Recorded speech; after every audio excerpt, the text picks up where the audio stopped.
My first experience with Premier Designs, my sister had a jewelry show. I had never heard of anything like this. I booked a party right after, especially found out my sister got over $500 in free jewelry. And I actually tried to become a jeweler right then and there. I was ready to become a jeweler. I went to the jeweler's house that did my jewelry show, and my car broke down on the way home.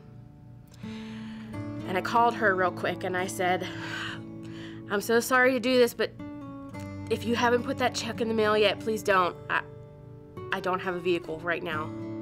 But I trusted that for some reason or another, God was telling me, wait, or not now. Blake was our firstborn, and he was such a joy, such a happy baby. Blake was speaking. He was starting to put words together, and he could say mama and dada and let us know when he needed something, and played functionally with his toys just as he should, his little cars, and he loved football. He and Jim, they would toss around the football, and he was just a healthy, happy little boy. Shortly after Blake turned 1, Jim and I watched Blake disappear right in front of our eyes. Now, physically he was there, but everything that made Blake Blake, everything that made him who he was, his laughter, his personality, his joy, his happiness, it was gone. And suddenly, instead of this joy and this light that he had, this anxiety took over his body. He had severe OCD type behaviors all day long. Our day revolved around that. He stopped speaking altogether. He wouldn't even respond to his name anymore. It was like he was somewhere else. He was there, but he wasn't with us. Is the best way I really know how to describe it. Probably the scariest thing that started happening was he began having horrible self-injurious behaviors. He would hit himself on the head. He would hit his head off the wall, off the floor, scratch himself up. It was the worst experience of our life. So it seemed logical that my husband quit his job and become a stay-at-home dad, which you're hearing more and more of these days, and for me to continue to work because I had the health insurance and all these things we needed. One day I was on my way to work and I just broke down. I can't do this. I can't do this. I cannot do this one more day. I can't. And Jim was nothing but supportive. He said, then don't. I'll go back to work. And when I quit my job, we found out that baby number 2 was coming, which was a surprise. A blessing, but a big surprise. When I was 7 months pregnant with Brennan, I remember this so specifically. I can remember everything. I was sitting at the computer, and the jeweler that did my sister's home show and my home show posted pictures of regional rally. And you know, that whole past year I had been praying continually that if the chance presents itself for me to get into Premier, please let me know. And we were just about to get our income tax return. Jim was in the kitchen, and I yelled for him. I said, "That's it! I'm doing this!" I made my quick start 6. All while I was waddling my big 7-month pregnant behind into women's homes. You know, I think the women were actually scared when they saw me. Like, oh my gosh, is there water gonna break on my carpet? But I had this motivation in me. I was so excited. So when they took me into the hospital to be induced, I had made it to 8 shows. So along with my baby bag and bag for myself, I brought my bag of jewelry. I did.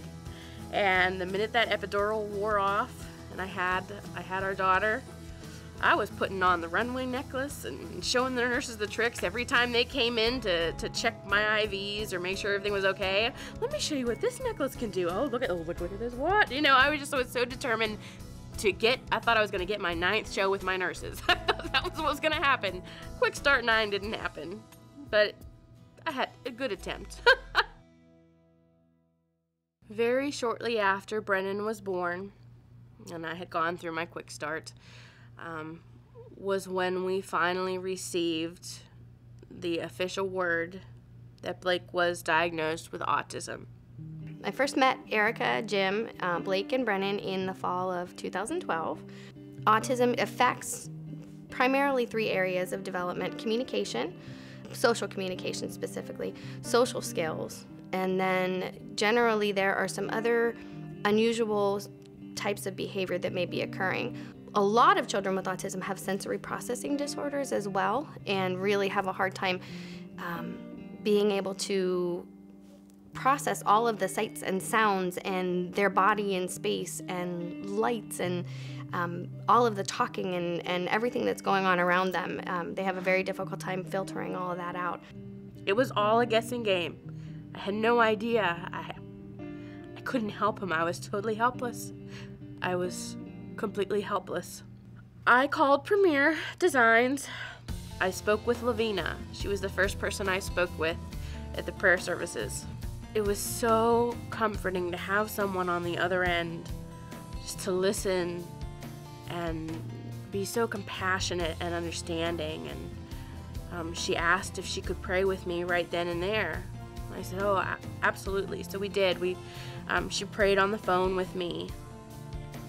And it sort of hit me after that. Now I know why God told me to wait to join Premier. This was the time. God's timing is perfect. But Premier was there when I was falling apart. You know, and I felt like our family was falling apart. I was pretty vocal about our struggle with autism. When she really started to get comfortable with the idea of opening up, she opened up to her Premier sisters, and they really all embraced her and started to give her some confidence and I think hope that things were going to be okay. I started getting messages from women, other jewelers, who have gone through the same thing. The comfort was amazing to know that I wasn't going through this alone. After Blake lost his speech, it was very hard for us to figure out what he wanted to do and what he needed. But he did a lot of grunting and eventually did a lot of pointing. And one of the things he wanted to do, and he always kind of geared us towards, was painting. I was at a jewelry show and I had come home and I see Jim and Blake at the table. And Blake had painted this gorgeous, colorful, full sheet of paper. And I looked at Jim and I'm like, what is this? What is this? He's like, he wanted to paint, so we got some out. Blake loves to paint. Blake has actually turned painting into, I think, like a therapeutic technique for himself. So slowly I did open up to putting Blake's work out there. It's pretty amazing that Blake has become a little Picasso. I think he's definitely an artist in his own right. It's an easel. His paintings really have stretched at least the United States, possibly farther. His work went fast. It went fast. He has artwork in so many different states. They're hanging in people's classrooms. They're hanging in people's offices, in their homes. Our goal for this was to spread autism awareness. You know, if someone saw the picture and commented on it. Like do my painting. Good job. Erica has used Premier to help spread awareness for Blake, but also for autism in general. One of her favorite pieces is the Spectrum necklace, and she'll wear that, and she uses it as an icebreaker to open up a dialogue with someone who may be giving her a compliment on how pretty her necklace is.